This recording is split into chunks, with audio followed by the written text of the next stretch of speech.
This was actually the original photograph is part of the memorabilia. Wilson was a man who never threw anything away.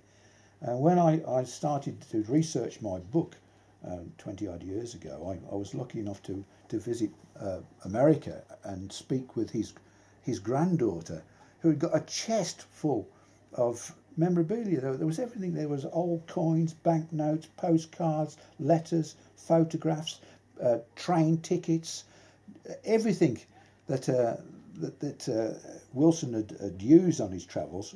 He'd kept all that stuff that we have in our wallets today, which we empty out and throw in the bin every so often. He kept, and this was one of the things that was there. This photograph. And I kept it because I just thought it was such an unusual thing. The fact that all he could be bothered to write on it, and he probably hadn't seen his wife for months, for probably 6 months or more, and yet he couldn't be bothered to send her a greeting even.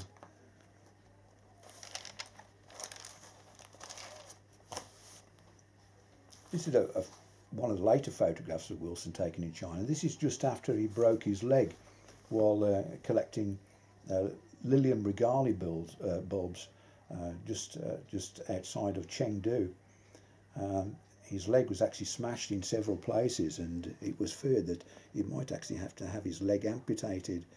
This is a French army surgeon who actually worked on his leg and successfully managed to halt the septicemia which was setting in. And he was able to keep his leg, though it was always a couple of inches shorter than his other leg. And for the remainder of his life, he had a limp, and he had to have a built-up boot. He always referred to his limp as his lily limp, in memory of that fateful expedition to actually collect Lilium regali bulbs. This is another curious thing. Wilson used his gun mainly for retrieving game for the table, but on one of his expeditions he was accompanied by a naturalist from a museum at Harvard who was actually collecting specimens for the museum, and one of the things that he shot with a rifle was this tiger. Obviously today we think this is really reprehensible. I mean, these things are an endangered species today, but of course in Wilson's day people thought very little of it. The curious thing about it, the skin of this tiger still exists, and it's in his granddaughter's garage in New York State, and she showed it to me, and the thing had been prepared as a present for Nellie, and on the throat there's a piece of red velvet, and it says to Nellie, a present from Ichiang, from Ernest, 1908. So he'd actually sent the tiger skin as a present to his wife. I'm not sure what she would have thought of that. Not a lot, I shouldn't think. His granddaughter certainly doesn't think much of it. That's why it lives in the garage.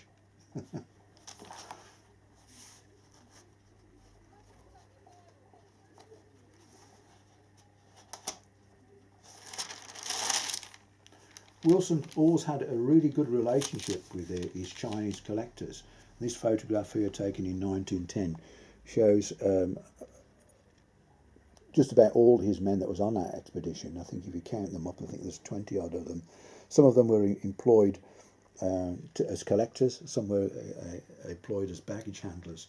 But it must have been like a major expedition moving through China.